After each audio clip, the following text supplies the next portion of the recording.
Ready? Salute. I pledge allegiance to the flag of the United States of America and to the republic for which it stands, one nation, under God, indivisible, with liberty and justice for all.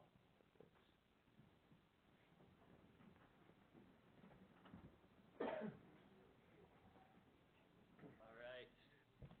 If some of our officers want to come up and receive this next one, I'm going to do some proclamations for Movember. Who's coming up to receive that? Perfect. But since I'm sort of participating, I brought in my own mustache. And we'll go from there. It's going to be very difficult to actually read this with this thing on. All right, come on up. Don't be shy. Your mustache is okay. But it's all right. Sing it. How are you? All right. I can't take myself seriously. Whereas the Movember Foundation is a global charity committed to men living happier, healthier, longer lives.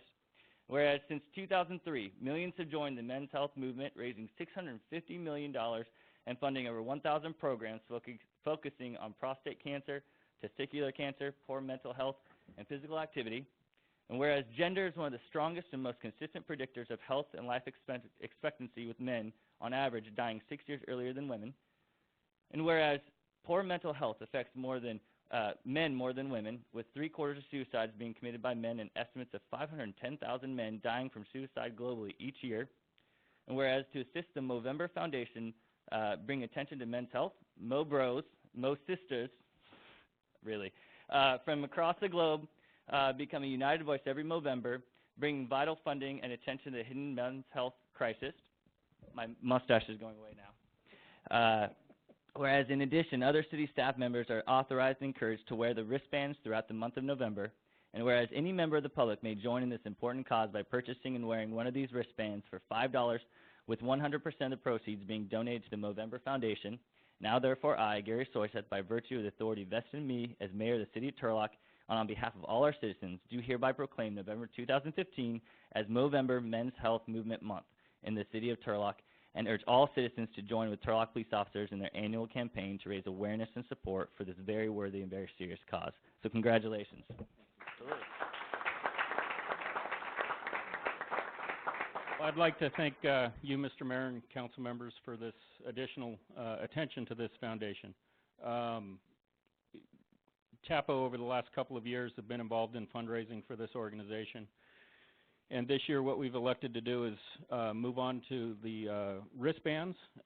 We've found that we get a substantial larger profit for the foundation by purchasing the wristbands. Also, Chief Jackson has been gracious enough to allow our personnel to wear the wristbands on duty, as well as you'll notice quite a few police officers around the room that are growing their beards in support of Movember. And all of this additional attention is very well appreciated. Thank you. Absolutely.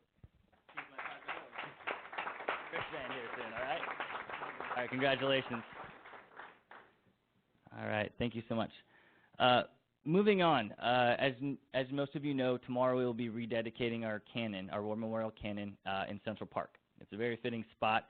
It's central to us as a city, and I think that my council members would agree that this is a place that we need to make sure we highlight the importance and significance of all our veterans in our city.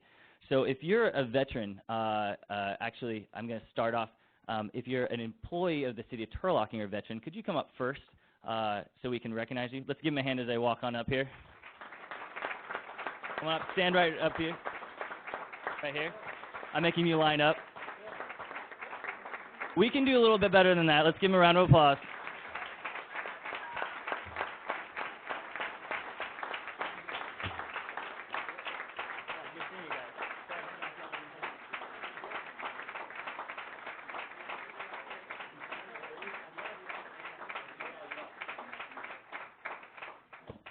Councilman DeHart, you were a little ahead of me because I was going to call you up too. So these are our veterans within our City of Turlock family, and we have some more too, but these are some of them that were willing to be here tonight.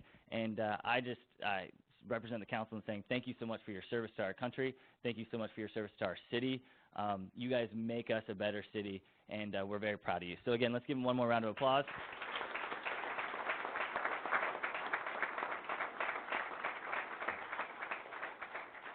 Now I'm going to actually ask you guys to make some room because your veteran brothers and sisters from the city of Turlock are here. So if you're a veteran from the city of Turlock, please come on up and please join our city employee veterans. Give them a round of applause.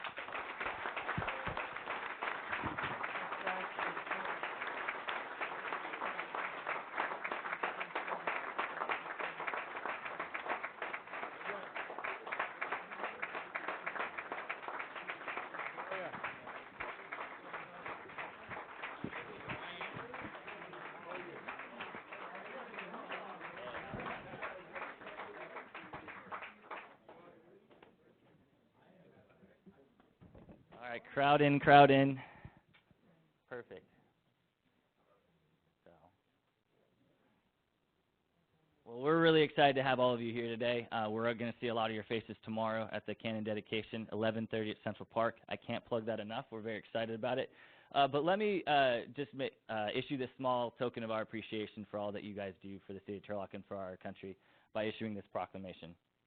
Whereas Veterans Day is observed on the 11th day of November each year to honor the courageous and dedicated men and women that have served or are serving in some branch of the United States military, and whereas Veterans Day provides an exceptional opportunity to extend our gratitude to those who have served in defense of this great nation and to recognize the important meaning and great sacrifice behind the holiday, and whereas as we approach Veterans Day and the observances it brings, it is fitting that we take time to honor all veterans and their supportive families, especially the City of Turlock employees who proudly bear the name veteran, and thank them for their meritorious service. Whereas on Veterans Day, people from across our nation will gather for picnics, parades, and countless ceremonies, and whereas as we participate in these gatherings, let us encourage each other to reflect on the reasons behind the occasion in order that its significance never be diminished or forgotten. And whereas in honor of these dedicated men and women, we pledge our continued support so that their sacrifice and service will stand before the entire world as a tribute to the spirit and determination of a people dedicated to the principles of freedom and democracy. Now, therefore, I, Gary Soyseth, by virtue of the authority vested in me as the mayor of the city of Turlock, and now on behalf of all our citizens, do hereby respectfully recognize the United States veterans and veterans employed by the city of Turlock for their selfless and dedicated service to our nation, and further ask that all citizens reflect on the service and sacrifice of all who currently serve or have served, and pledge never to forget the true meaning of Veterans Day. Give them a round of applause. Mike, do you want to come on? I'll have you say a few words.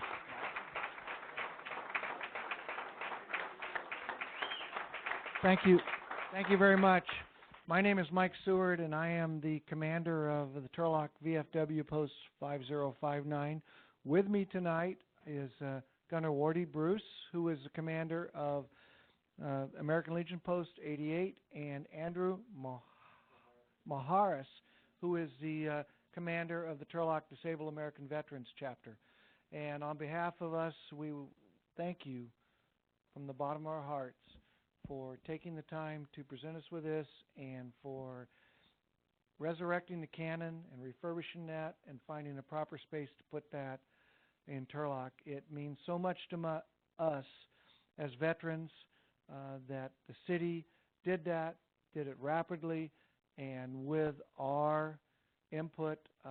You don't know how that makes us feel as veterans to know that this city honors our service and does everything they can to make veterans feel special. I know I was a recipient when I retired from the Coast Guard of one of your keys to the city. I thought it would open all the liquor stores and the gun stores, but it didn't. So I'm still trying. But what I'd like to do is just real quick pass it on to my other commanders here so they can say a few words. Thank you very much. Gunner? Thank you, Mike. On behalf of the American Legion and all our veterans, thank you very much, Mayor and the City Council, for your wonderful support on that cannon. And I would be remiss if I didn't thank the Parks Department. They did a magnificent job. So thank you very much. We look forward to dedicating the cannon tomorrow. Thank you. My name is Ken Whitehill, Navy veteran, past master, Turlock Masonic Lodge, member Post 88, American Legion. Thursday night, 6 o'clock, Turlock Masonic Lodge is offering a free dinner to all veterans. Our Masonic Lodge is at the corner of Thor and Main Street above Geiger's Jewelers. We invite all of you veterans to come out. Thank you. I'm Andrew Maharas, Commander for Disabled American Veterans, Chapter 74. And I'd like to thank the council. I'd like to thank the mayor.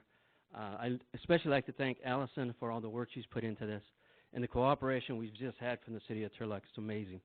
The canyon, it was kicked around on where it was going to be. I think Central Park is a perfect place. People drive by there all the time, and all the work they've put into it is just outstanding. So thank you, and thank you to the city of Turlock. I think it's a place where we can honor veterans and show that appreciation down the road. Thank you. Anybody else? Are we good? Anybody else? All right. Well, thank you guys so much. If you guys also noticed as you walked in, we are also, as a city, participating in the Green Light Event program. And there was a green light bulb that was put outside City Hall. There's a green light over by the cannon and on some other buildings. I was talking to a veterans group over the weekend and was explaining that even though, as mayor, there's not a whole lot we can do as specifically directly with veterans, but what we can do is make sure that we never forget the sacrifices that you all have made, and that we make sure it's at the forefront of what we do in all things. So every time we walk into City Hall, that green light's on. Every time we go visit that cannon, that green light is on. So it's just a small token of our appreciation. Thank you again. Let's give them one more round of applause.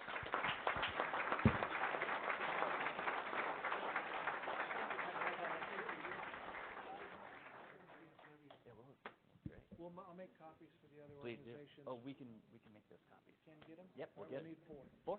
Gotcha. Can you say all that with mustache? Absolutely, yeah. It was hard. Yeah, that's why I don't grow a mustache, I tell you. Director Cook, do you want to come on up and help us with our Water Savings Award? I won't spoil the surprise as to who received them, but one of the individuals comes to council regularly to keep us on task for making sure we all conserve water, and so I'm very excited that he gets it tonight. So here you go. Thank you, Mayor. The first person we'd like to recognize for our Water Saving Hero Award. So as you know, we're in a drought. We've focused on education and outreach and a little bit of enforcement. We also want to recognize the people who are doing the right things to conserve water in Turlock. The first person we'd like to recognize is Zella Lynn. Zella, are you here? Here she comes.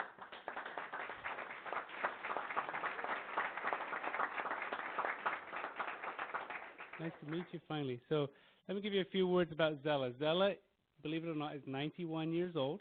Doesn't look at it.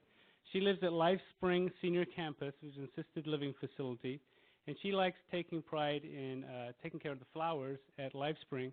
So what she does to save water is after meal times, she collects all the unused water in the pitchers and the glasses, and collects that together and uses that to put on the flowers at Life Spring to keep them going. So although she's not a property owner, but she's doing her part where she can to make a difference in saving water. So we're really appreciative of Zella's efforts, and the mayor has something for you. All right. Right behind you. Perfect. Yeah. We color coordinated, Zella. I like it. So for your outstanding efforts with water conservation and your dedication to improved water use efficiency, we're very excited to give you a Water Saving Hero Award. Congratulations, Zella. Thank you so much. Absolutely.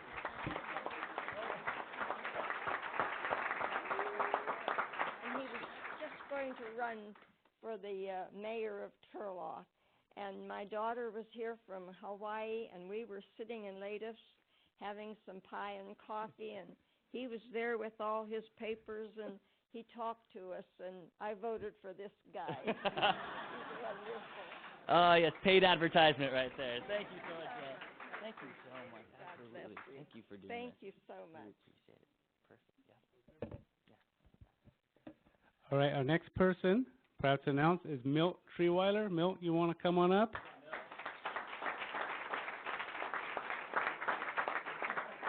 So Milt is a great advocate for the environment and water conservation as well. He likes to come to council meetings, express his concerns, keeps us on our toes, make sure we're doing everything we can to conserve water. And since the governor's executive order this year, where the city of Turlock had a mandate to reduce water consumption by 32% from 2013 to 2015, Milt is one of our leaders. He's reduced his consumption by 220% on average. So far in excess of the 32% that the governor mandated. And if we have more residents like Milt, we'd be in really good shape. So, for instance, in August of last year, of 2013, Milt used 13,000 gallons. This year, he got it under 5,000 gallons. So he does everything he can to conserve water, and again, does his little part to make a difference. So, with that, Milt, thank you very much. And here's a presentation from the mayor. Hey, I get to give the award. Here's on behalf of the city council, Milt, we're very proud of you. You know, I was going to make a joke about smelling you coming in because of the lack of showers, but I won't do that. I won't embarrass you. Oh, you took one shower for the month today. Good, thank you. Thank you, appreciate that. Oh, Milt. Seriously, very impressed. So glad you keep us on our toes. So glad you come to the council meetings and talk to us. We couldn't be more proud to give you this award. Congratulations. Give him a round of applause.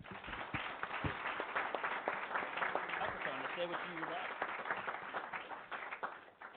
I do want to just speak a little bit on water conservation. I don't expect anyone to do what I've done, but I do think that everyone can do their share. And we still have people that are using a lot of water in Turlock when it's really not necessary. I reduced my watering by not watering a lot of my yard. I do have a brown lawn, but I didn't lose any trees. I didn't lose any shrubs, and my lawn will come back. There's so many people who are overwatering in our city, and it's probably unknown. You just don't realize it. But if you've been watering this summer, you don't need to water any more until probably March or April. So if you have water in your yard, just turn it off. It's not necessary. We're going to have a good winter with rain this year. It doesn't mean it's going to fill up our aquifers, but we'll have plenty of water here in the city of Turlock.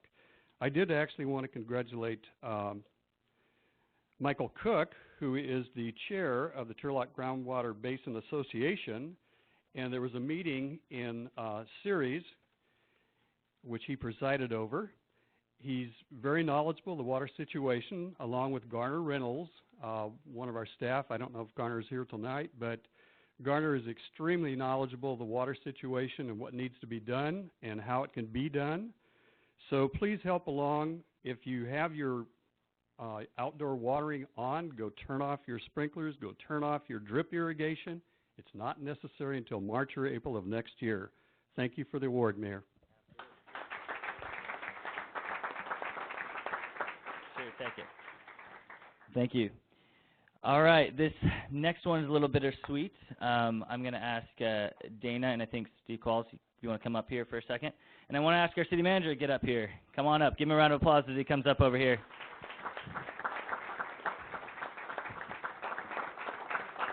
Right. Blame Kelly. Blame Kelly. Yeah. We kept it from you. So, as most of you know, this is the last city council meeting that our city manager will be with us. He is headed off to retirement. Don't pump that fist too much. All right. So we couldn't send you off without a good old proclamation, of course, and we have some proclamations from League of Cities and our congressman's office.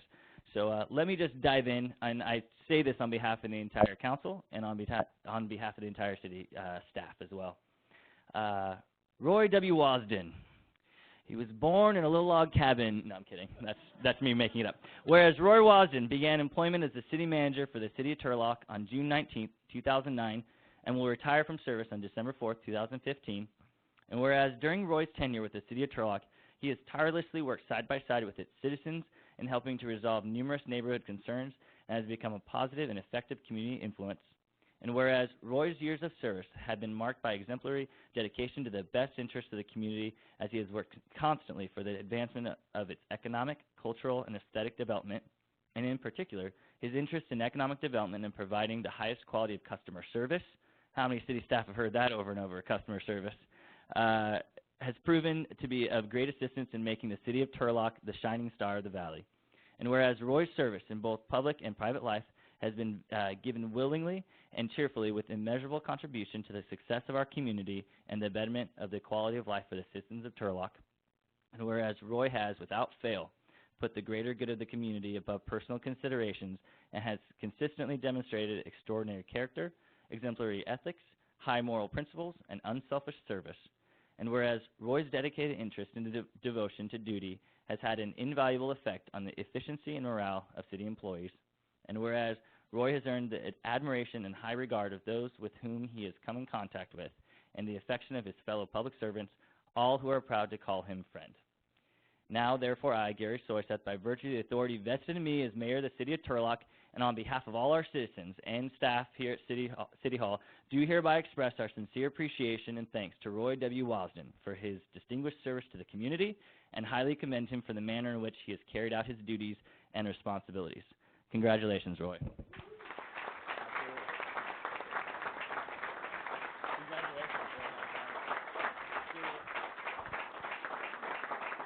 That's right. Keep on clapping. That's good.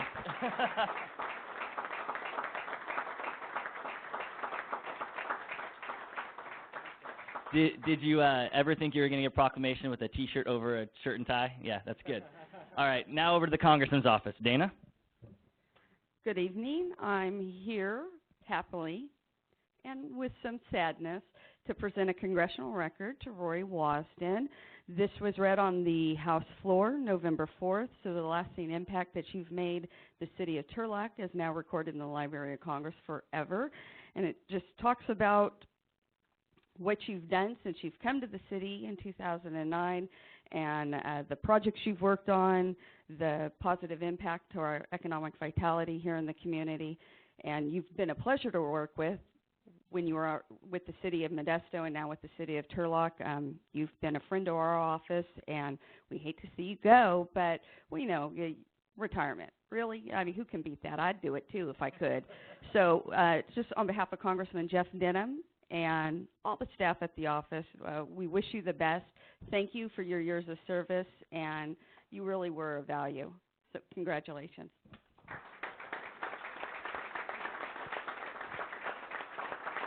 Mr. Qualls. Absolutely. Steve Qualls from the League of Cities. Here you go. Thank you, Mayor.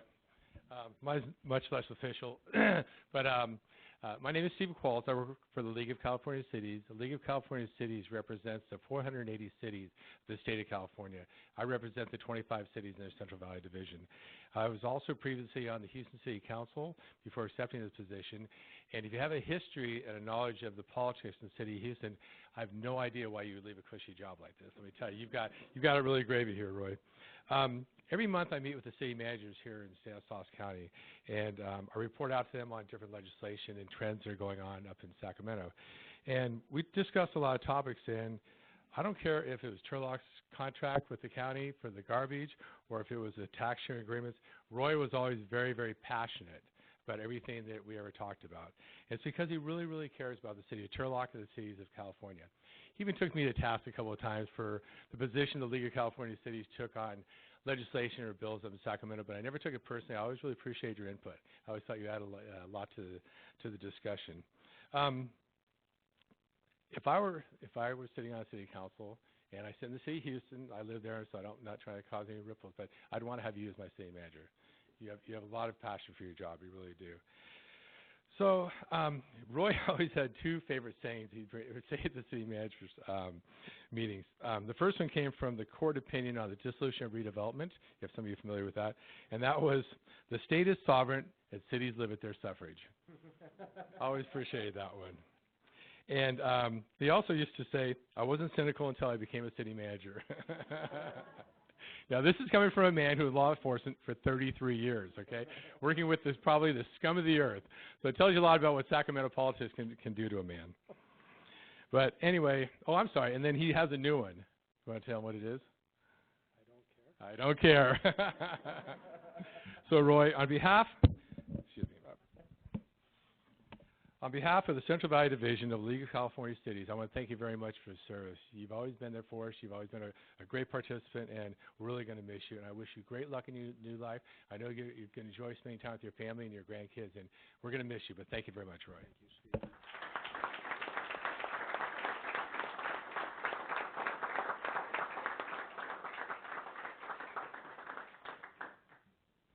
Thank you, Mayor. Thank you. All right, city council members, do we want to continue roasting him or do we want to do it at the end? Should we let him speak? All right, you're going to have to speak a little bit. Well, I would just say to the staff, I'm merely a reflection of the great team that you are, and I have loved serving with you. And to the citizens of Turlock, I couldn't have had a better last 6.5 years of my career than being here with the city of Turlock. I've learned so much. And it's been it's hard to retire when it shouldn't be, and that's hard because this is such a great place to work, such a great staff and great community, and the future is so bright. There's so many great things coming, and to all of the men and women of the city of Turlock, thank you for letting me serve with you. To the mayor and council, thank you for this opportunity. I couldn't have ever imagined that I would have this opportunity, and the recognition catches me totally by surprise. I don't have my wife here to realize what a great guy I am. But I'll show her the recording. So with that, I'll end it. There's a lot of business still to do, and thank you so much, Mayor and Council. Thank you. Back up there. Yeah. All right, we need him to sit back down because we're still paying him for the rest of the meeting, so.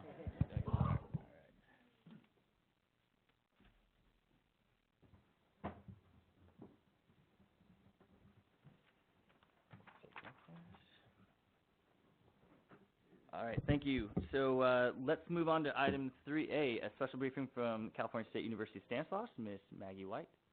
Is she here? Maggie, you here? All right, we'll move on to item 3A2, a California State University Stanislaus crime prevention update through environmental design project by CSU Stanislaus Community Policing. Do we have? Come on up. Yeah. Sorry, we've thrown you off with all the presentations and proclamations and fake mustaches. Disgusting.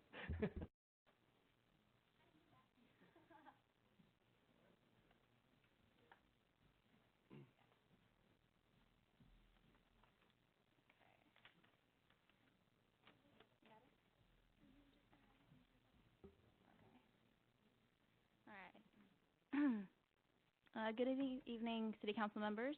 My name is Shelby Kiefer. I'd just like to thank you guys for allowing us to present our SEPTED project about the Turlock Library and the Senior Center. Our group consists of about 14 students from CSU Stanislaus that are also in the criminal justice program. Tonight we're going to have 3 of the 14 members present to you tonight, myself, Ashley, and Sharif. And on that note, let's get started. So for those of you that don't know what SEPTED is, SEPTED basically means crime prevention through environmental design. Now there are 3 principles for SEPTED, which include natural access control, which uses items such as doors, fences, and gates to try and attempt to limit crime. Natural surveillance, which include windows, lighting, or other landscape to help look out for intruders, such as gravel under windows to try to hear footsteps. Territorial reinforcement, which is a way to use sidewalks, porches, and other landscape to distinguish private versus public property and that kind of ownership. So here we're going to show you a few photos of the Senior Center and the Turlock Library and a few issues that we believe are here. So for the Senior Center, we have some dark areas in the foyer area that have sort of poor lighting that we think could be illuminated better. Also in these areas, people try to sleep there at night to try to get out of the elements. However, since it's kind of poorly lit, then so people such as passersby or patrol cars aren't able to see them as well. Here we have the library. As you can see from this angle, it's difficult to see the entrance, even though if such as a patrol car was to drive by, it would still be kind of difficult as a landscaping issue to try and see the entrance and if anybody is in that foyer area. Here's another picture of the Turlock Library. As you can see, there's campers that are relaxing on the lawn. We still think that the lighting could be better, especially in the parking lots, because it could be a safety hazard at night. It's also the trash. We believe that since it's overflowing right now, it doesn't really send a message of we're trying to keep it clean. It's sending a message of here's the trash, you can just kind of put it there anywhere and you don't really have to clean it up, it's just kind of there. We believe that one of the structural issues for the Turlock Library is, as you can see, there's a wall in front of the actual building, and that's where people are actually able to slip in there and sleep at night, which is also another way that Turlock police or passersby will not be able to see the people that are sleeping in those cracks.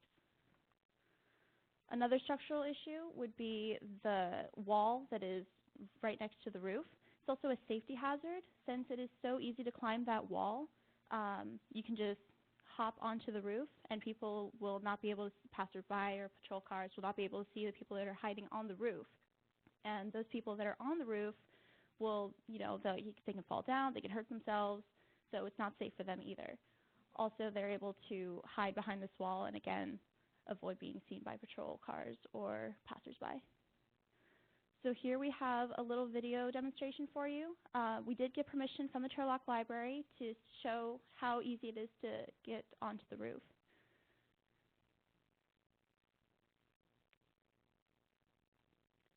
So this is one of our group members, from one of our 14 group members. So since there's holes in the wall, you can just easily climb up there. And then hop right on the roof. And there you go. So I'm going to hand this over to Ashley now.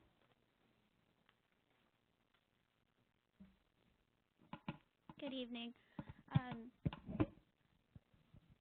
So obviously we've already discussed some of the issues, but to further elaborate on those, we have camping and loitering issues, we have the dumpster issues, lighting, landscaping, security issues. The times are a little wonky and not very productive.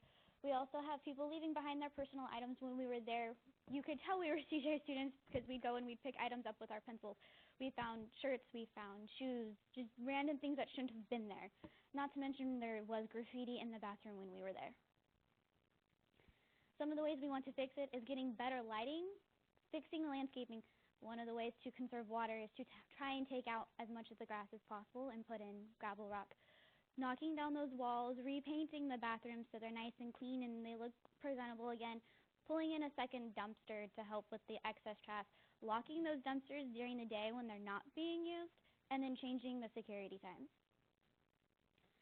As of right now, the security times are Monday through Wednesday from 5 p.m. to 9 p.m. That's the last 4 hours that the library is open, and it's not beneficial, being as they're literally just there to help the employees get to their cars. On Saturday, we were not able to actually get those times that they're there, but we do know it's going to be a grand total of 20 hours a week. It's not enough to do what they need, so we believe the best way to fix that is to change this times. If they want to do the 4-hour slots, is change it from 5 to 9 to changing it to, say, 9 to 1 a.m. It would be beneficial. People wouldn't be showing up and sleeping there. Plus, we could get the homeless people out of the elements. For the lights, we found that the light bulbs that we need are roughly $10 each. We need about 10 of them to cover both buildings to brighten up those areas and make it more visible. Not to mention those LED lights would make it energy saving because they are the LED. Now, we believe that the better option would be go with the motion sensor lights. They wouldn't be running all night. They wouldn't be running all day. They're $30 each, and we need about 24 to cover both of the buildings. The better option with that is when people are running across the grounds, they would light up, which would get them to go away, thus stopping them from sleeping in the elements. If we went with the lights instead of just the regular bulbs, we would need to get a mesh covering to stop people from destroying those light bulbs, and that's going to be about $20 on average for a 36 by 36 piece that we would be able to cut ourselves. Landscaping, as I mentioned earlier, taking out the grass and putting in gravel. Another way we figured to make it look presentable would be to put in a community garden, putting in water-efficient plants like cactus or small flowers, or even a water-efficient vegetable garden. Our budget is an estimated of $20,000. We're hoping to be able to pull mostly from the community to get them to help out. So obviously we would love for the community to step up and help us out with this project. We need volunteers to help take out the gravel, put in the gravel, take out the grass, fix what we need to fix, but that help would come from the community. More than that, we would love for our big businesses and our small businesses within the city of Turlock to help by donating the items in order to fix these issues with the library. And now I'm going to hand it over to Sharif. Thank you. I'm Sharif, and this is the when we spoke to some of the citizens of Turlock, and we asked them about the situation within the library. They told us unsanitary conditions, and they're too afraid to take their children to the library. So, I mean, that's kind of sad that they're too afraid to take their child to a library. It's a public place. We should all be, having the opportunity to take our kids there, have them learn. And another issue that really hits me is that I've lived across the street of the library for a good 8 years. My brother lives there now. And he's too afraid to send his children there. And I've seen it. I've lived it. And I've seen all these issues and people camping there. The trash, always like that. Even the alleyway is trash too. So it's pretty sad to see this, every day, especially that I've lived it, so it's kind of scary too. Hopefully we can actually resolve this issue. It'd be pretty good to actually have our kids go there, actually not be afraid, their parents actually take them there, because when they actually go there isn't much people that actually go because of these situations. And that's kind of wrong, because it's a public place and we should all go there and do what we need to do. So I appreciate your time. Thank you. Do you have any questions? Do we have any questions or comments from the council this time? No, I just want to commend you all for taking the time to go climb on the roof of the library. I appreciate it. I'm kind of jealous because they never granted me that permission to do it when I've asked. So, no, we really do appreciate it. We're a council that's constantly looking for opportunities to improve our community. We don't rest on our laurels and think things are going great. And we have a great library. Things are going well, but we can always increase the participation from the community. So these are ways to make it more secure and decrease that participation. So are there any questions or comments from the council or from the audience? Oh, you can come on up, Ms. Bartlett. Come on up. Grab the microphone. You know the rules. Come on. I'm a children's librarian, I can yell out. Just a couple things. I really appreciate your support and your time. This is the first time I've seen the presentation, so I had a couple little reactions. I didn't know you guys were climbing on the roof, to tell you the truth. Nah, they told me afterwards. So we weren't playing favorites. It's sort of confusing because the library is a county facility. Just across the parking lot, though, is the city facility, is the senior center. So that dumpster belongs to the city. So there's just a couple little things that probably we should have clarified, but the main thing is that we're all in support of creating a friendly environment for all of our citizens, and that's the main thing, and I really want to take the time to thank you for that. Absolutely. Let's give them a round of applause for their presentation. Thank you very much. Absolutely. Yes. Come on forward, please. Correct. Yes. The public.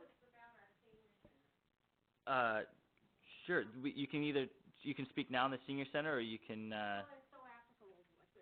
Yes, that's great. Perfect. Gail Frost. Yeah. Absolutely. Let's take you. We'll take it now. Okay.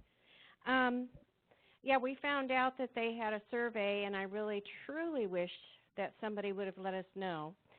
I think half of our senior citizens or organization would have been there willingly. My name's Gail Frost.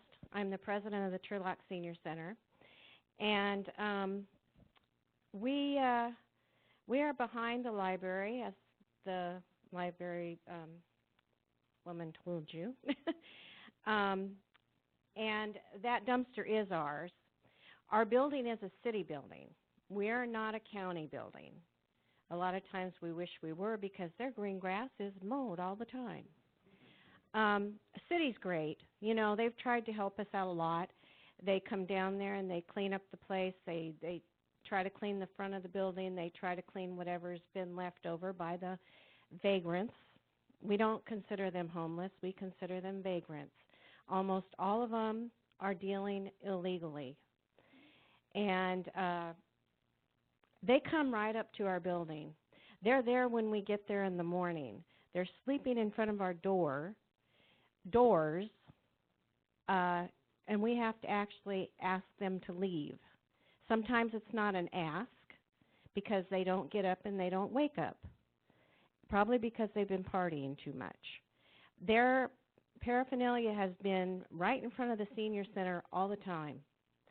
It just behooves a lot of us that we see them dealing and other people can't. We have a deal with them. That's how familiar we are with them now.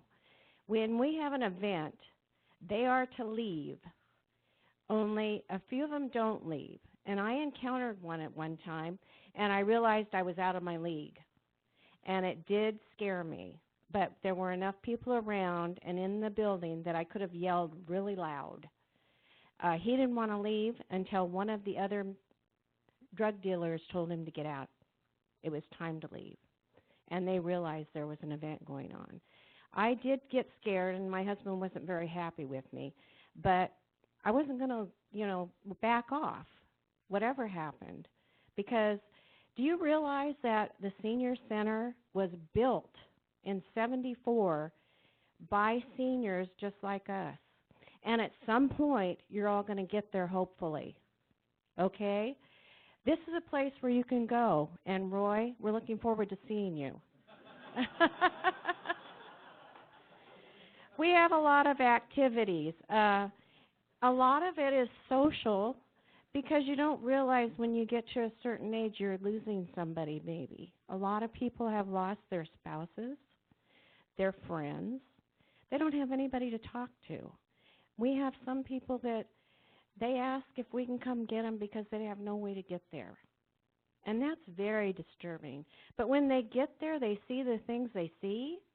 That is really disturbing. Have you ever seen a naked man standing outside peeing in the bushes across the street from the school where the kids go to school? Well, we have, and it wasn't pleasant. And one of our eldest people, seniors, told him to stop it, and with a few other words. So I tried to back her off. At least we were behind the door. But she wanted to open the door. I said, no, we're not going to do that. We call the police. And please don't tell me to call the police. We call the police so much they know us by name. So I love what they're doing and what they went through to do a survey on this area because it really concerns us. And some of us are very scared. We never leave a person in the building except once in a great while, and that door is locked when everybody leaves and there is one single person there. We have found people in our center when we weren't there. I don't know how they got in. We've reported it. The police do come, and they are trying to help us. I ask them to come through the parking lot a few times extra, because as soon as we leave, they're there. We've seen them dealing. We've watched them dealing. They leave us a lot of graffiti that sometimes is not very nice, vulgar. And when you're a senior, you're at the point, your life is supposed to be the golden years. Yeah, you learn a lot of language. If you haven't already learned it, you're learning it again. So I just think this is really great. I do see a couple of spots, but you did hit them. You know how these lights are dim? You know why they're dim? Because they break them. They used to use the outlets outside to plug in their cell phones. They are not homeless. They're vagrants. And they have money, and they get money because they're dealing. And they're urinating on our property. So, we've heard it all. We've seen it all. If you really want to know about life, just ask a senior at Turlock Center. So I do hope that we get some help. I've noticed lately, though, that it's been cleaner. And I thought, oh, great. We're not having to walk. We have to walk right between the people that are sitting there dealing to get to the front door. But I've noticed lately that that hasn't happened. But I became very aware of something. The drug dealer himself, the one that I think comes to your meetings to support the homeless, that's what I've heard. He rode his bicycle right past me the other day into the parking lot, and I was so disappointed because I hadn't seen him in a long time. So thank you for letting us be here. We wanted to bring our group here so that we could say, you know, we're happy that somebody did do this survey, and I do believe that there'll be something coming from it. Absolutely. So thank you. Thank you so much, Ms. Frost. Welcome. Chief and Allison, can you guys perhaps meet with this group briefly in maybe the LCAP room? Or Chief, do you want to respond? Absolutely. Come on up, Chief. These relaxed grooming standards, it's just weird to look at them. Yeah, hard to recognize, right? It is. Yeah. First off, I want to say thank you to the group that put forth the effort to do the SEPTED project. That's something that we do at times with the police department. We've worked with the school district and such to do that. It's very effective, and it takes a lot of work. You guys found that out. And I also want to let the community know that, you know, we're taking these quality life issues very serious from the police department's standpoint. We have a very strong direction as far as dealing with them, and we look for specific law violations. If we say a law violation, our officers are going to take action. Could be a citation, could be a warning, could be an arrest, but we are taking these very serious. We want everybody to feel safe, and we'll continue with that. And you mentioned call the police, please, anytime, because if you don't call us, we don't know what's happening. We do extra patrols at the senior center as well as the library and the parks throughout our neighborhoods. We want everybody to feel safe, and we're very committed to that. So don't ever be afraid to call us for something, because we want to know about it. Same thing with drug dealers. If you have drug dealers in the community, we have a narcotics enforcement team that we can do some work with that. So I want to thank everybody for taking forth the effort to come and talk to us about it. If you have any questions, reach out to your police department. We'll meet with you and talk with you about it. And if there's any issues or ideas we can come up with together, I really think that's the best way to deal with it as a team, us and you, and we're here for you. So I just want to let you know and thank you for having taken forth the effort to come up here and talk about it. I appreciate it. Absolutely. Thank you, Chief. Yes.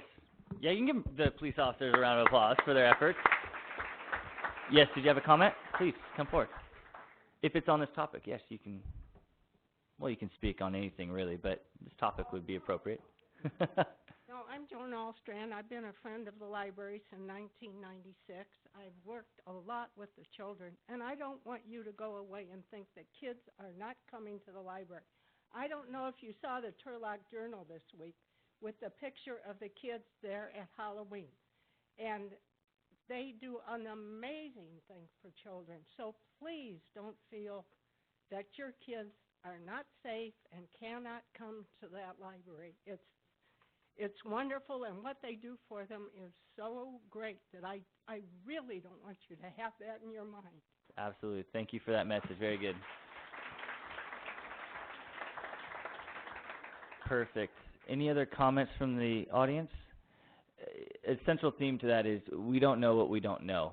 So our police chief said it very well. Please still call us. And I think you even admitted that our police officers do make it out there, and they're making extra patrols, and they're going to keep our area safe. But if Chief and Allison, if you could still meet with Ms. Frost just briefly, just to get the contact information. And then Allison, I'm pointing to you predominantly because of the lighting and some of the facilities issues. That'd be great. Thank you so much. All right, with that, we will move on to another great update. Stanislaus County Ag Commission, Commissioner O'Hare. You coming up? Unfortunately, we have to have an update from you, but it's good to see you, but on bad circumstances.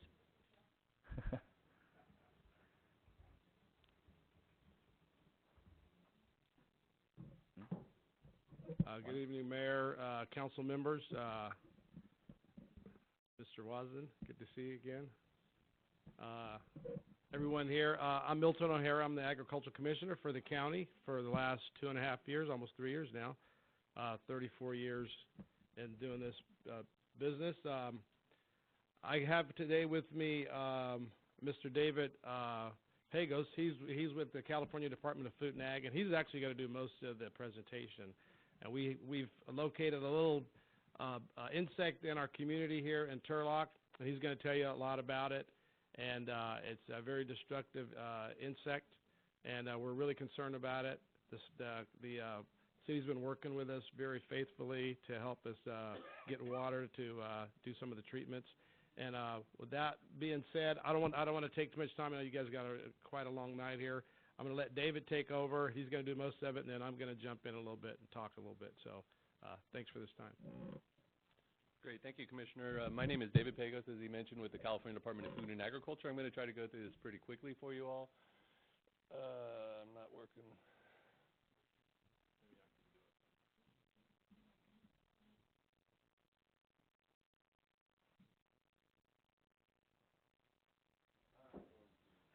We finally are getting new technology, so City Manager, stop making everything break. We get the point. We're getting new stuff, all right? Golly. Okay. So we're talking about the Asian citrus psyllid here. It's about the size of an aphid, very, very small insect. They transmit a disease called Honglong Bean disease, and I'll get to that here in a moment. Very small. By itself, it's not such a problem, but it can transmit a disease called Honglong Bean disease. So the psyllid was first found here in Stanislaus County in October of the last month, so pretty recently here. And so we were jumping on it and trying to, we had one trap with 2 finds in it, and so we're all over it, and working with your ag commissioner has just been tremendous. This is kind of the quarantines here in California currently. It started in Southern California, most likely from Mexico, and came over the border into San Diego in '09 and then moved up. You can see kind of in the Central Valley, we have a couple pockets there. This is an isolated situation here in Turlock, and so we're going after it with all the might of the United States government, California, and your ag commissioner.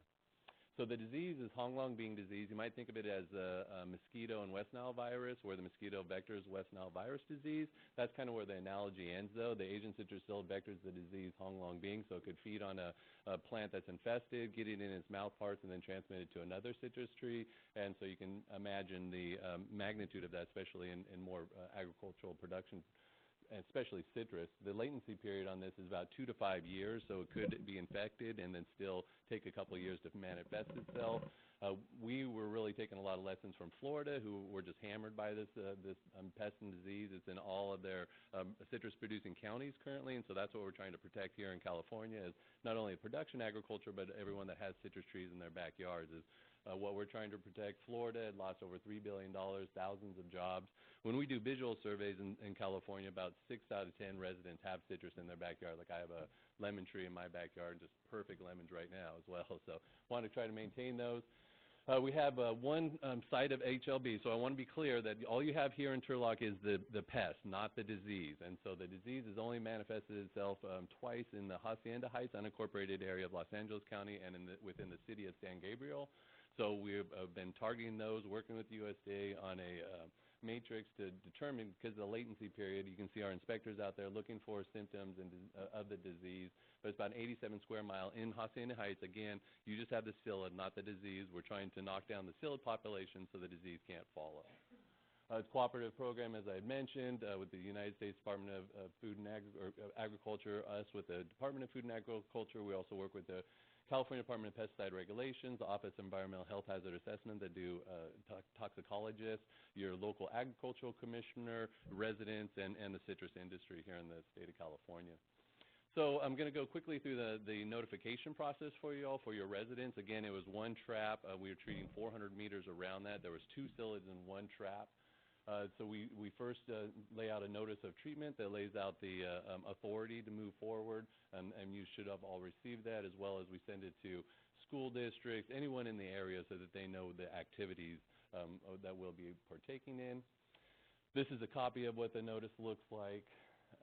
And then the residential notification, so once the notice of treatment or not is issued, approximately 1 week after that, we hold a public meeting for all the residents, and so they are all mailed a packet of information, first-class mail to the impacted residents, and it includes open house information on the pest, treatments, and kind of the treatment area. At the open house meetings, we have stations set up, and in fact, the meeting was yesterday. We had about 10 folks show up or so.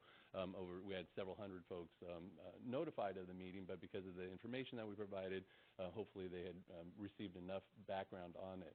At the meeting, we have California Department of Food and Agriculture, the toxicologists from the Office of Environmental Health Hazard Assessment, representatives from California Department of Pesticide Regulation, your agricultural commissioner, and then our staff that are doing treatment, all have booths set up or stations set up so that individuals can ask questions of the program one-on-one and make sure that they get their questions answered. And this is just what the public meeting notice looks like. It happened yesterday over the Turlock High School, and as we indicated, there was about 10 folks that actually attended the meeting. We treat 400 meters, but we go out an extra 100 meters as a courtesy notification, so if the residents see our trucks in the area, they understand why we're in the area.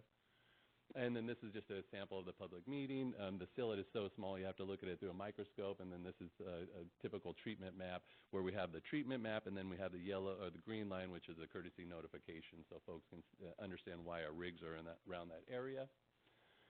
So at least for the actual treatments, then the resident will get the open house information, hopefully attend that open house, and also receive a packet of information. Then prior to any actual treatments, 48 hours prior, they'll receive a handwritten notice. After the treatment, they get a post-treatment notice just advising to stay out of the treatment area for 4 to 8 hours, just until it dries. And then just wash your fruits and vegetables as normal. These aren't special chemicals or anything like that. They're just trying to knock down the populations. You can buy them at your local home and garden center. And to date, we've treated about 70,000 properties throughout the state. Here's a pre-treatment notice. They go door to door with our staff, and so the residents, if they have any questions or concerns, can call the 800 number, reschedule, answer, pretty much just be there for them. We get it. We're in people's backyards spraying chemicals, so we're very sensitive to that and making sure that we address any concerns or questions.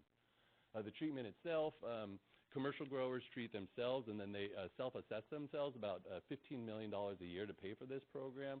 And then CDFA treats 400 meters around the detection site. You've only had one here in this great city of Turlock. We use two treatments. One's a foliar and one's a systemic or a soil drench, and the first is a merit. And so it's the same thing as imidacloprid, so you might put it on your dog flea collar medicine on the back of the neck. And then tempo is the foliar, goes on the leaves to knock down the populations. That's a synthetic derivative of the chrysanthemum flower. So we try to use as soft as chemicals as possible, but that are still efficacious. Again, we're in people's backyards, so we understand the concerns. I have little kiddos, so we want to make sure we do everything above book, and the Ag Commissioner actually have pesticide enforcement staff that oversees the applications as well.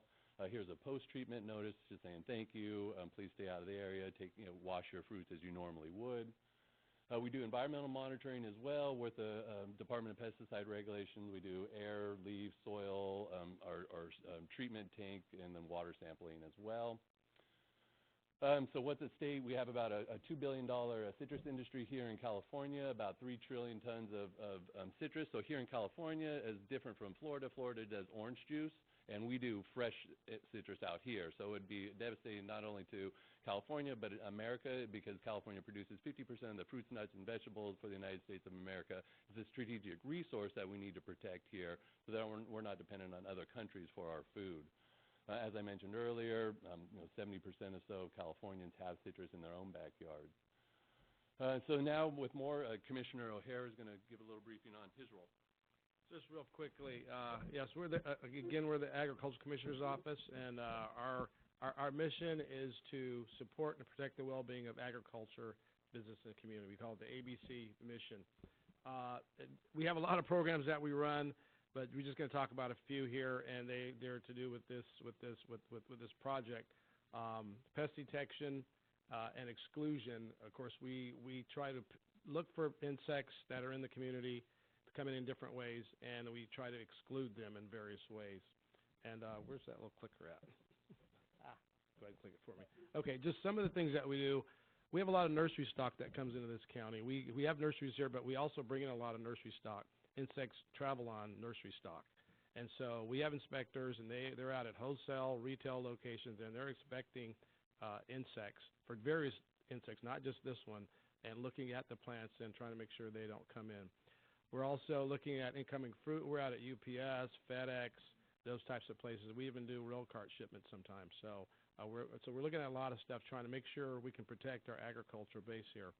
We also do course certified farmers markets. We're in there looking at quality and also looking for damage, any type of pests and so forth. Of course, our agriculture, if you didn't know it, hopefully you do. We have a very large agricultural industry here, $4.4 billion this year. So it set a record. It increased last year by $734 million was the increase, and which was larger than our total 1981 ag budget. And of course, that ripple effect throughout the community, you're talking probably $15, $16 billion. So, of course, we don't have a huge citrus industry here. We only have about 500 acres, and we have some wholesale nurseries and production nurseries that are very important here. A lot of you know about Doherty Nursery, Franz Nursery, very large nurseries, and they're into citrus. They propagate citrus and they sell citrus all over the place. So it's important that we keep, them protected, and other nurseries that are growing citrus. Excuse me. We have 9 commercial growers, and actually 4 of them are in Turlock. And they're real. Some of them they're 4 acres, half acre, 2 acres. So they're real small guys, but it's important.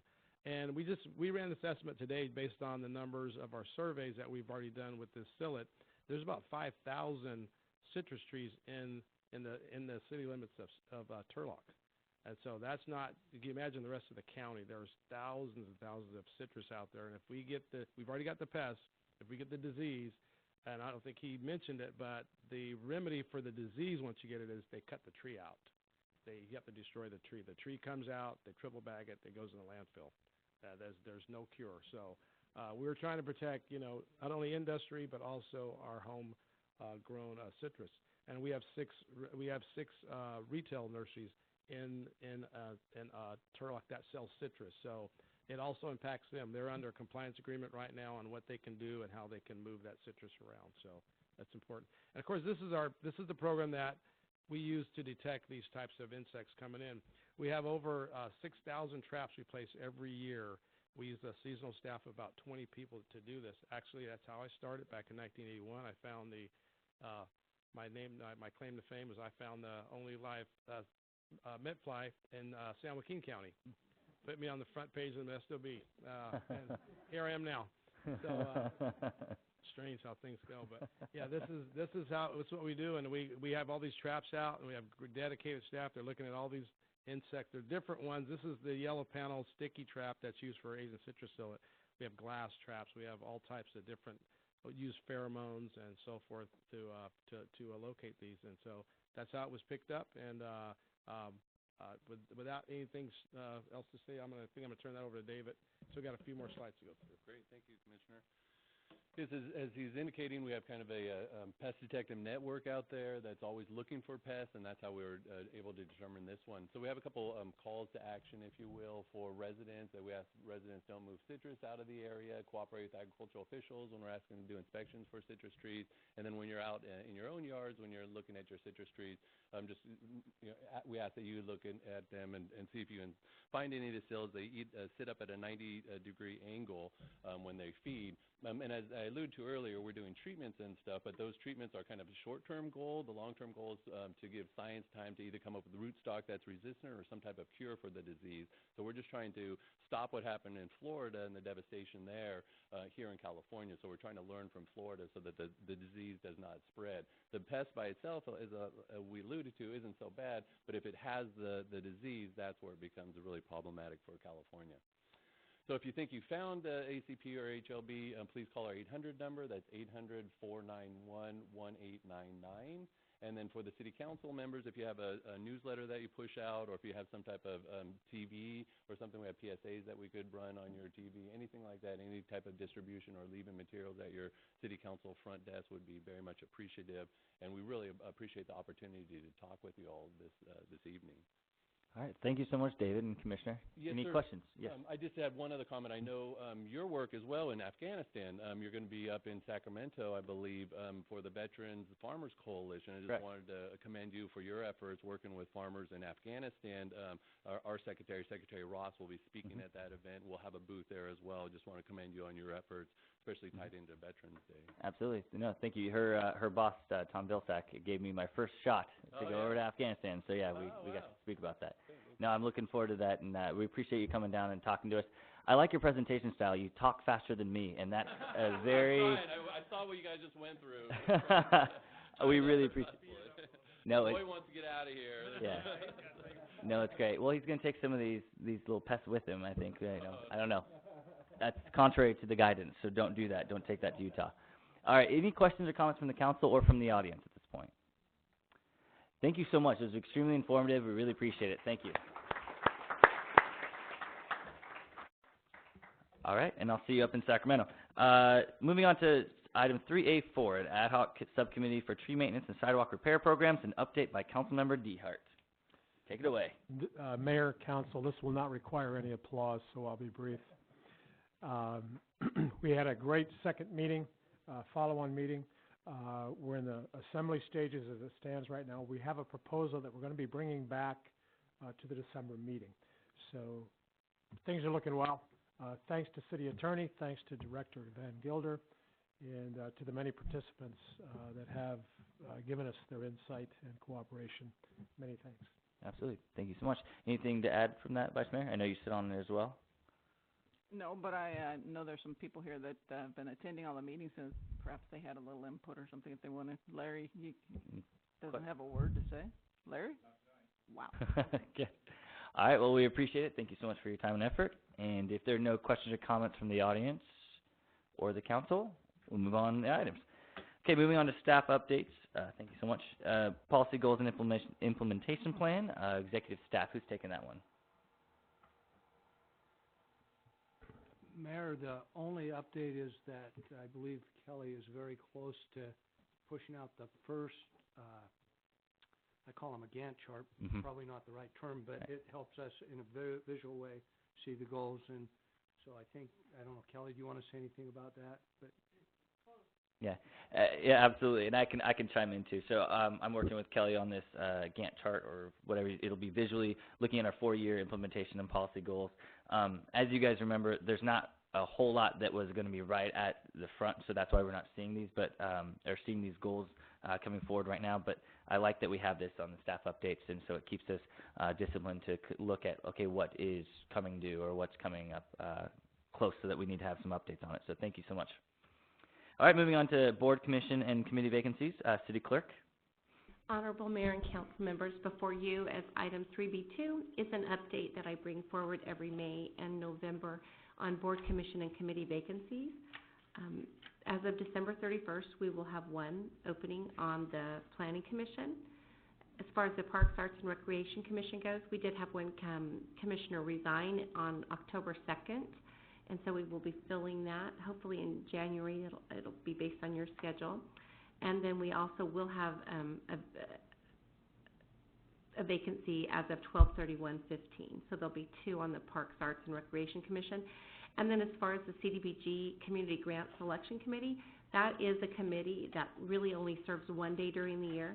Advertisements, Councilmember Bublak serves on that every year. The advertisements will be put in the paper for that, and the number of people that they pick to sit on that committee varies, but they can look for that advertisement probably to come out in January or February, or contact the housing department, and they'll be able to tell them when they're going to be seeking applications. We do put the vacancy deadline on that just for the end of the year, just in case we would have to call them back for some other project. So Great. that's And our update. City Clerk, if there were some interested parties out in the community, how do they go about applying to one of these commissions? Mayor Soy-Seth, if we have some interested in, I'm sure quite capable people that are interested in serving, they can either contact the city clerk's office. I'm happy to provide you with an application. They can access the city's website, and on the city clerk's page under city departments, there is an application for that as well.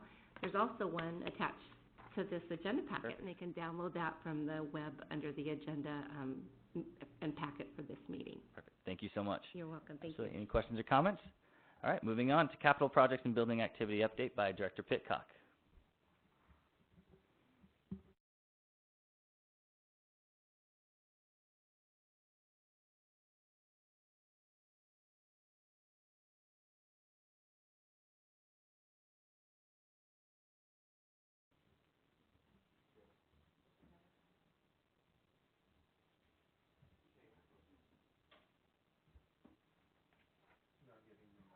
New microphones, new systems. Again, we get it. We're gonna get some new stuff. Yeah. There we go. Good evening, Honorable Mayor, members of the council. Capital project updates. Let's talk about the council chamber upgrade. The work is progressing a little slower than we anticipated. They are having some issues with one of their subcontractors being on the job on a regular basis. The contractors fighting through that, trying to get them to make a little bit more stronger appearance. All the audiovisual equipment has been brought to the city hall. It is on site, so we're no longer waiting for the equipment to show up. With the North Turlock and Taylor Road improvements, where we're going to be closing off that, where we formally close off the crossing there at Lateral 3 at TID. The work was scheduled to begin this week. However, with the weather, it has been delayed. We don't have a new start date at this point. Skate park, the contractor is expected to start mobilizing and putting up temporary fencing on Thursday, so you should hopefully start seeing some activity on the skate park. Recently, we just paved the alley at the A Street where we did some stormwater and sewer work. The newly installed storm system, where we had a lot of flooding in that area, performed very well during this last rain event, and in fact, we had a pretty good cell come through. It dumped a lot of rain in a short period of time. The storm system worked very well, and it actually, because the storm system used to be tied into the sewer system, we used to have some, surcharge into the sewer and have some issues. We didn't have any of that this time. And then your annual slurry seal project and the East Main Street water line replacement project, both of those are in punch list, and they're nearing the completion of those two projects, and hopefully have those before you in either December or first meeting in January for a notice of completion. Be happy to answer any questions you have. Any questions or comments? Any questions or comments from the public? No? Okay, on building activities for the month of October, we had 86 over-the-counter permits, 25 minor permits, 12 traditional review permits, which are the ones that take a little bit of time, for 123 total, of which 90% of them were completed in 5 days or less, or 15 days or less, it says here. And we had 463 inspections for the month of October. So we are working very hard, and there's a lot of building and construction activity going.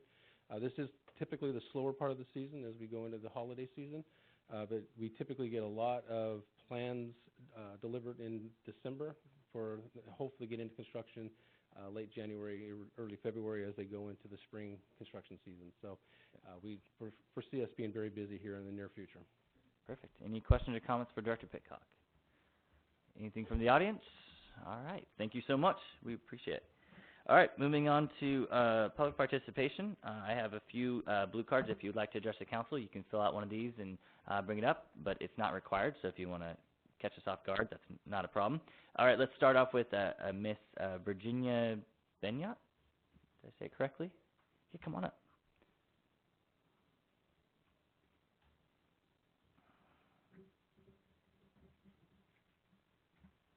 Good evening, everybody. It is so hard to really talk, and you guys are doing an awesome job. I appreciate all of you. My name is Virginia Benyat, and I'm from Northern Turlock. You just talked about Taylor. For so many years, we had a problem in our street. We really desperately needed stop sign. With the cars really speeding, we were so afraid to one of those speedy cars finally ended in our garage or killing one of the little ones who were playing there. Finally, after so many years, I don't want to mention the years, I just spoke to Mr. Jacob regarding our problem in our neighborhood, and I really appreciate all of you. Thank you so much for doing an awesome job in Turlock. And as you know, last month was Pastor Appreciation Month, or couple weeks we have to Thanksgiving. I learned my lesson. God can read and see our heart, but we cannot. So we need to give each other thanks and tell each other, thank you for doing an awesome job. We have to pull up each other up and encourage each other. We really need that. Our country needs that. The Bible said, blessed are the nation, the Lord is their God.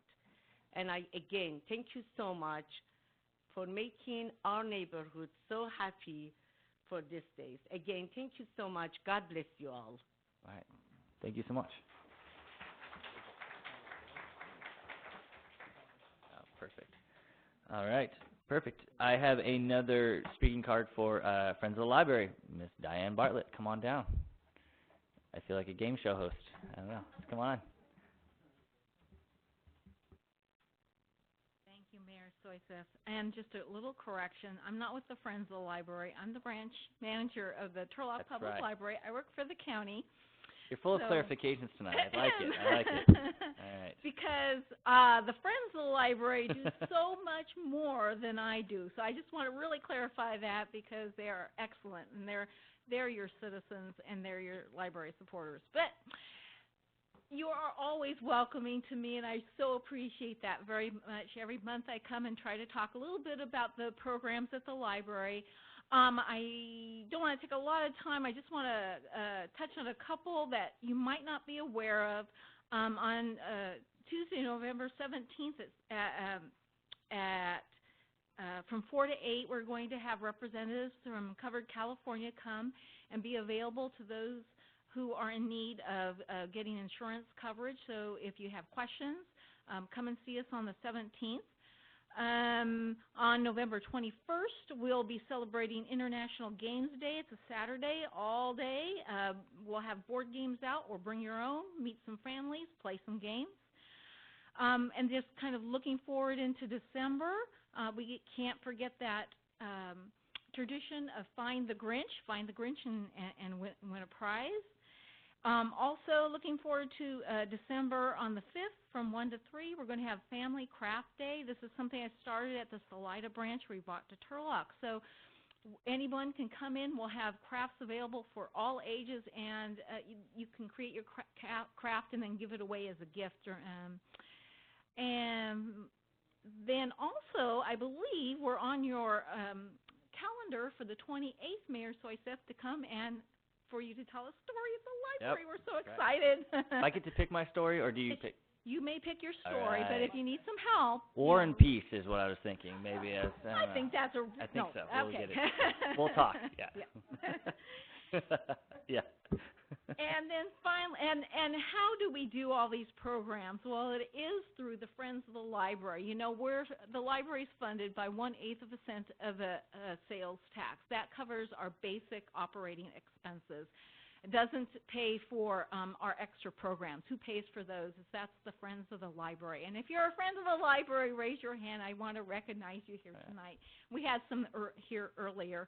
And I just am so proud of the Friends. They have, if you don't know, they started a building fund, whether that means a renovation of the current facility or a new location, new building. We don't know, but they started a building fund, and I really salute the Friends.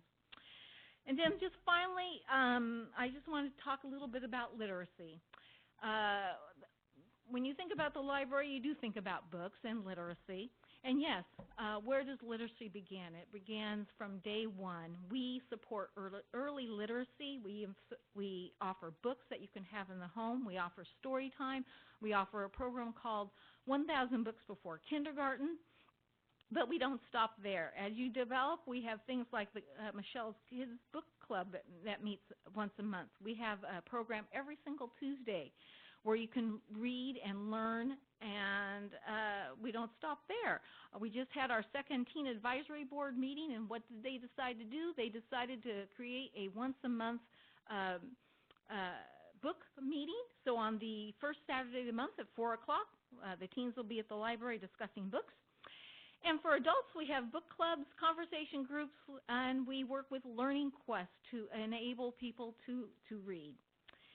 But there doesn't stop there, because there's more than book literacy. There's financial literacy, computer literacy, and more. And the library is there to help you learn to be the best that you can be. And thank you so much for listening. Thank you so much, Ms. Bartlett. We appreciate it. And I appreciate the Vice Mayor and Councilman Jacob. You guys attended the Friends of the Library building campaign kickoff. Thank you so much for representing the city of Turlock there.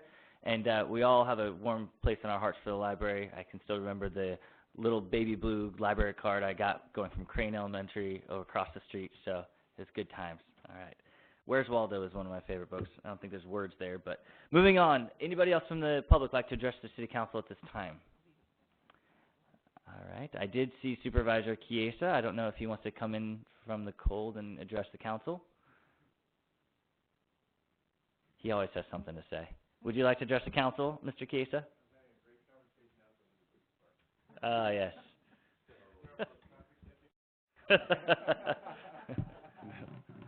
So I was thinking about coming earlier for your city manager, and we had a board retreat. I couldn't make it, and so we're going to have some special time together.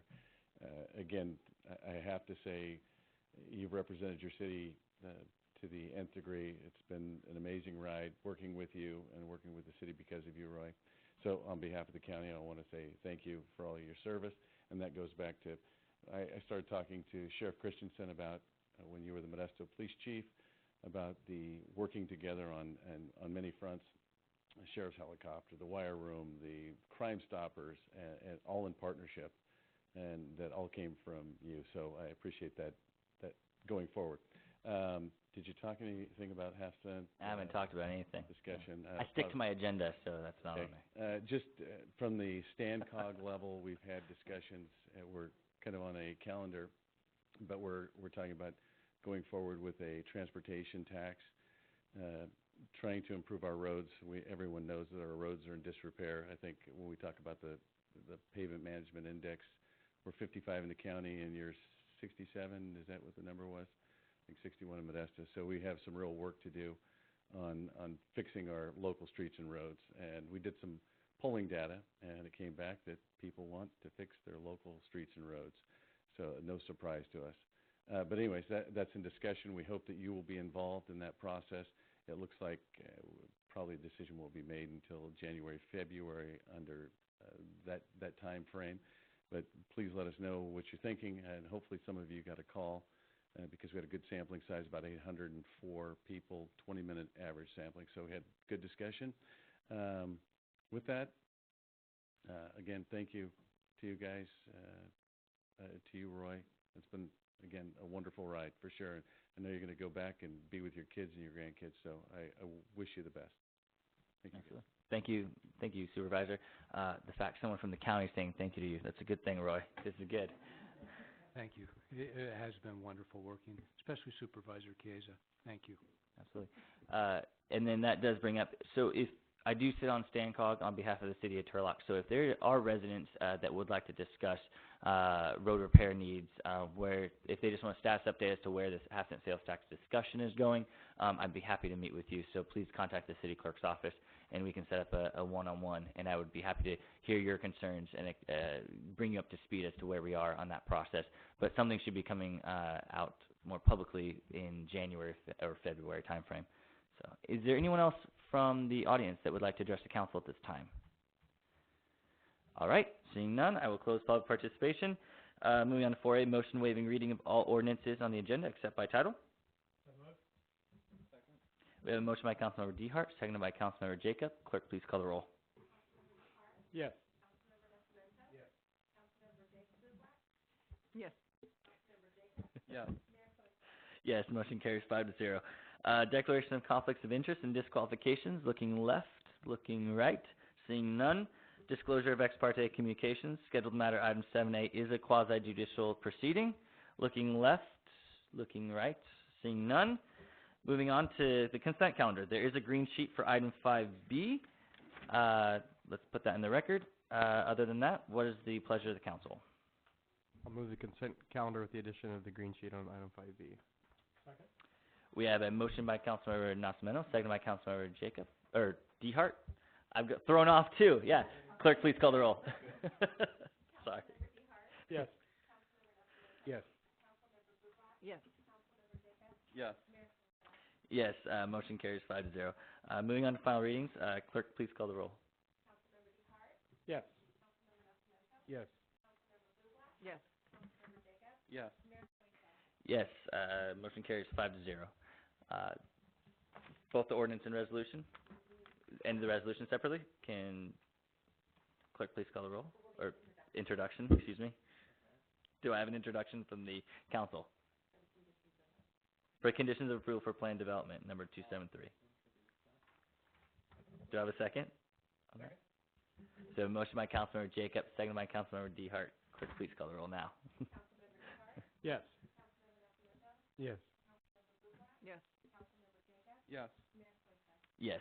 Resolution carries 5-0. Moving on to public hearings, we do have a green sheet for item 7A, a request for approval establishing a lien for payment for the abatement of certain weeds, obnoxious growth, and other debris on property and abandoned vehicles that are a nuisance to the public.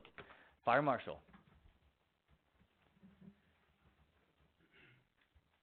Good evening, Mayor and Council. In the matter regarding the forced cleaning of the parcels listed in Exhibit A, staff recommends Council to adopt the resolution assessing properties for weed abatement cost and establish a lien for payment. If there's any questions regarding the abatements, I'd like to answer them. Questions or comments for the Fire Marshal? Seeing none, questions or comments from the public? All right, I'll close public participation. What is the pleasure of the council? Councilman. I'll introduce the resolution assessing the properties for abatement as set forth on the agenda. Do I have a second? Second. All right. We have a motion by Councilmember Nascimento, seconded by Councilmember DeHart. Clerk, please call the roll. Yes. Yes. Yes. Yes. Yes, motion carries 5-0. Moving on to scheduled matters. 8A, a request to approve the amended Parks, Recreation, and Public Facility Department's part-time employee wage scale for fiscal year 2015 to 16, effective January 1st, 2016. Director Van Gilder. Good evening, Mayor and Council.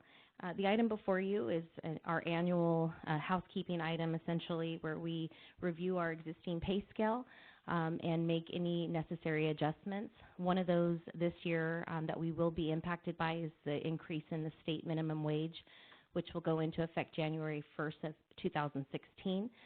As a result, what that will do is essentially cause an overall $1 bump across the board, just to address issues such as compaction and also to keep us competitive with our neighboring jurisdictions who are vying for essentially the same employees every season. So with that, I'd be happy to answer any questions that you might have. Any questions or comments for Director Van Gilder? Seeing none, anyone from the public? All right, I'll bring it back to the council. What's the pleasure of the council? And I have a second. So we have a motion by Councilmember Jacobs, seconded by Vice Mayor Bublock. Clerk, please call the roll. Yes. Yes. Yes. Yes. Yes, motion carries 5-0. Thanks so much, Allison. Moving on to 8B, it is going to be pulled, but it's a request to authorize dedicated supplemental overtime for 3 firefighter positions for a 6-month time period beginning January 1st, 2016 through June 30th, 2016, and for fiscal year 16-17. City Manager, can you explain? Yes, Mayor and Council, we did learn this past week that we were not successful in the SAFER grant application. Because of the potential of receiving the grant application, this staff report comes forward with only an overtime recommendation. We would like to bring this back at the December 8th meeting. Are you coming? Staff will bring this back at the December 8th meeting and have that full discussion about the difference between overtime or allocating the personnel. I will leave you with my recommendation would be that you hire the personnel, and that will be reflected in the staff report. Absolutely. Thank you. I think that's prudent, and I don't see any objections from the council members, so we're pulling item 8B. Moving on to 8C, there is a green sheet attached. Request to approve an agreement with the state of California for the temporary transfer of vehicular equipment covering the assignment of a California Office of Emergency Services Type 1 fire engine to the City of Turlock Fire Department. Chief Jackson. Thank you, Mayor and members of council.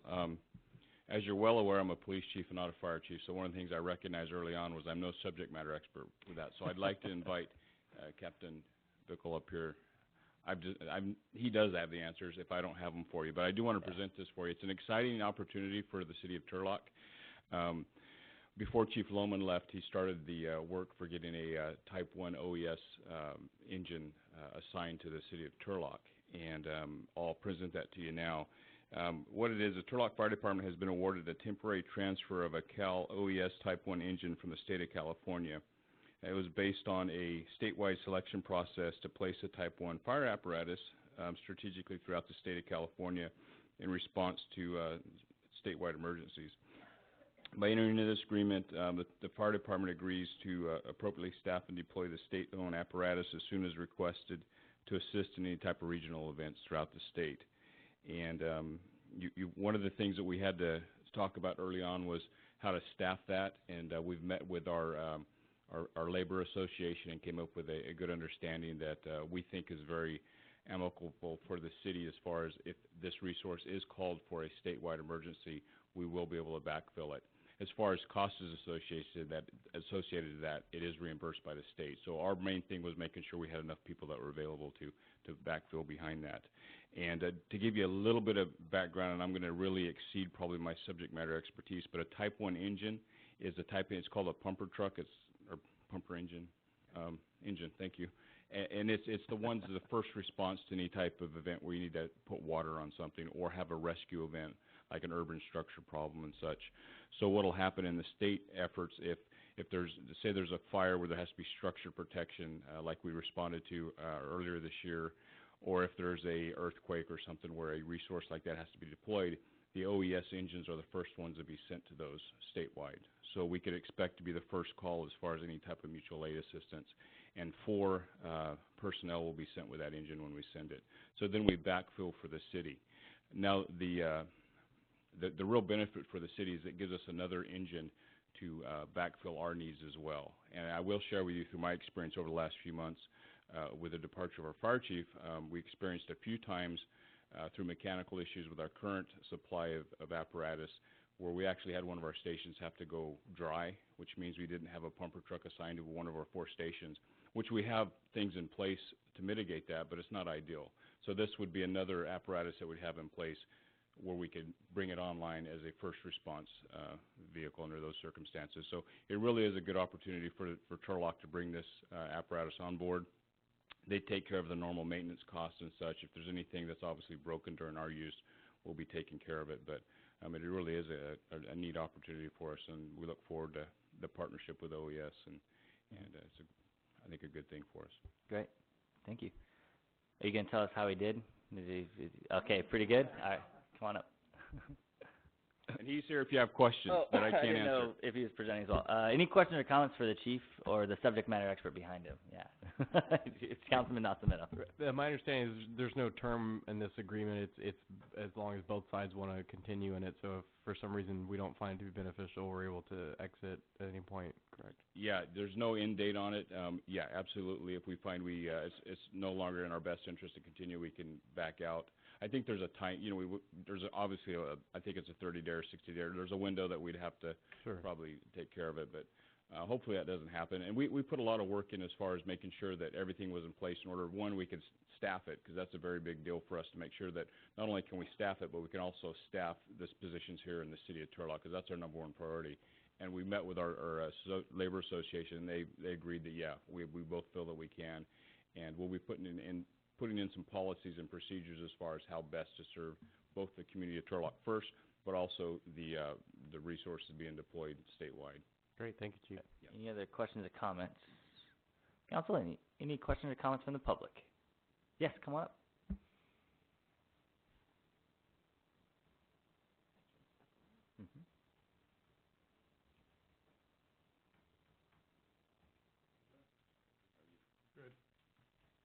Good evening. My name is Ken Whitehill.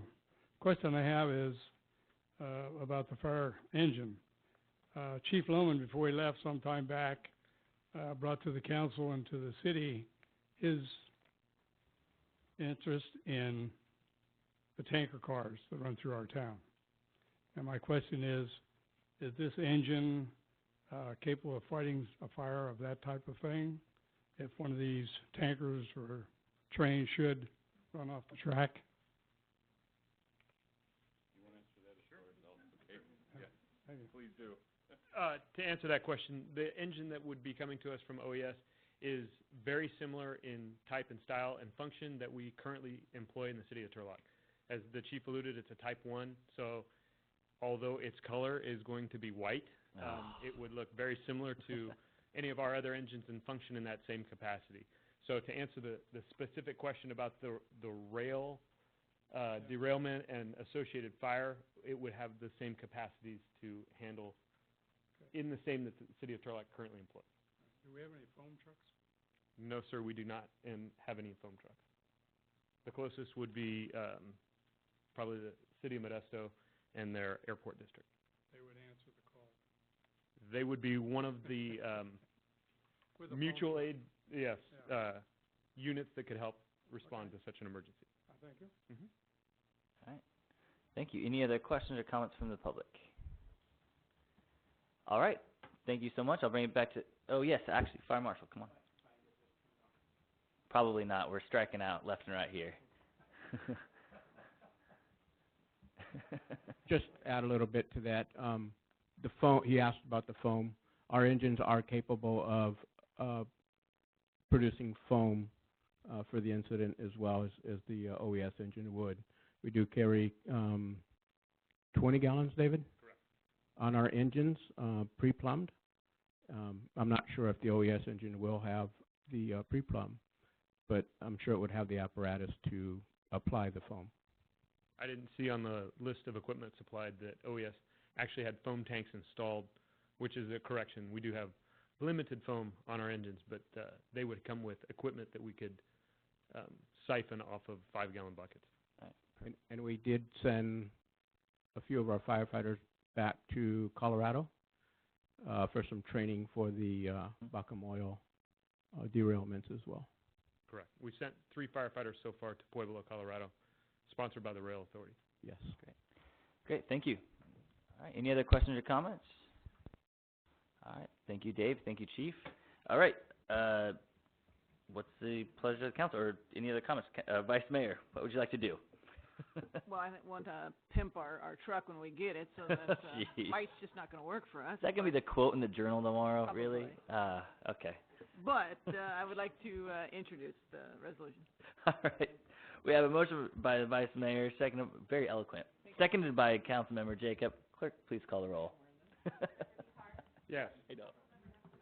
Yes. Yes. Yes. Yes, motion carries 5-0. We're very excited about this last motion, so hopefully you're good. All right, 2 thumbs up now. Thank you. Thanks, Dave. All right, moving on to item D, a request to authorize the creation of a 5-member review panel for city manager recruitment and appoint the mayor and interim city manager as co-chairs of the panel. Kelly Jacobs Hunter. Thank you, Mayor, members of the council. At the October 27th meeting, the council authorized the issuance of an RFP for executive recruitment services for the position of city manager. We issued the RFP on October 28th, and the due date is this Thursday, November 12th at 3 p.m.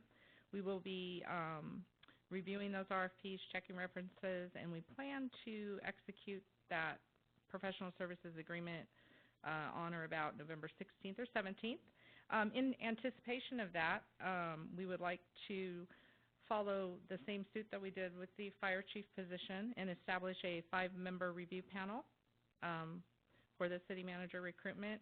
And we would be appointing the mayor and the interim city manager as co-chairs of the panel. And then the other 3 members would come from community, another city manager, and any other stakeholders that the co-chairs decide upon. I'd be happy to answer any questions. Any questions or comments for Dr. Jacobs Hunter? Any questions or comments from the public? All right, I'll bring it back to the council for consideration. Introduce the motion. Do I have a second? Second. We have a motion by the Vice Mayor, seconded by Councilmember Jacob. Clerk, please call the roll. Yes. Yes. Yes. Yes. Yes, motion carries 5-0. Thank you so much. And you're up next, aren't you? Item E, a request to appropriate an additional $400,000 to account number 511-10-105.35017_001, self-insurance transfer medical dental, to be funded from the city's various operating budgets to augment the 2014-15 budget for Fund 511 Healthcare due to net claims expenses in excess of budgeted revenue. Kelly. Thank you, Mayor. The city's self-funded health care program, we experienced a challenging year during fiscal year 14-15. Our final numbers are in for the costs of the claims, and as you can see from the table, we fell short. So this action would allow us to appropriate an additional $400,000 to cover the claims shortages. And then I'm not sure if the city manager has anything to add. Mayor and Council, I do. This is one of those areas that needs to be closely monitored. You've implemented the CID Wellness Program, which we hope will start to yield positive impacts in the well-being of both our workforce and their covered or dependent children or spouses. In comparison of what's happened in the rest of the insurance industry, they would be very pleased if they could have held the cost increases to what we have experienced. That said, there is, in my heart of hearts, I believe this is one of those areas, I believe there's still room for vast improvement and something that should be vigorously pursued to have a healthy workforce, to continue to encourage wellness, well-being, and in so doing lower or get greater control on these costs. By point of reference, we've seen in the last 6 years our self-insured retention increased from under 100,000 to where in the current year I believe we're at 190,000 on our self-insured retention, so that we could maintain a cost for that coverage that was reasonable. So it's a very complicated area in arriving at what we should set apart in budget. I regret that the costs were greater than we anticipated, and something that we should work diligently on in the future. And as a parting gift, I would challenge us all to, the workforce and all of us, to live and be healthy. Absolutely. Thank you so much. In addition to customer service, that is the mantra that you've beat that drum throughout the time as city manager. So, any questions or comments from the council? Any questions or comments from the public on this item? All right, bringing it back, what's the pleasure of the council? Do I have a second? Second. Okay. We have a motion by Councilmember Jacobs, seconded by Councilmember DeHart. Clerk, please call the roll. Yes. Yes. Yes. Yes. Yes, motion carries 5-0. We should note the drama that was there with the lack of second for a second. So thank you, Councilman DeHart. Absolutely. All right, moving on. Thank you, Kelly. Moving on to council items for future consideration. Looking left, looking right. All right, seeing none, moving on to council comments. Council comments? Anybody? No? All right. I actually have just a few, in keeping with the tradition of talking about and expressing to the public some of our travel. I will be going down to Southern California with Supervisor Chiesa to focus on the future, to look at some self-help counties and some of the benefits of passing a regional countywide tax initiative for transportation. And so I will be down there early next week, and then I will go straight to Sacramento as I believe the commissioner or one of the presenters had mentioned, for the Farmer Veteran Coalition. It is a organization that has invited me to speak about my time in Afghanistan and speak about my time here farming in Central California. And I'm going to be talking about how we can better integrate our veterans into the agricultural community when they come back from service abroad.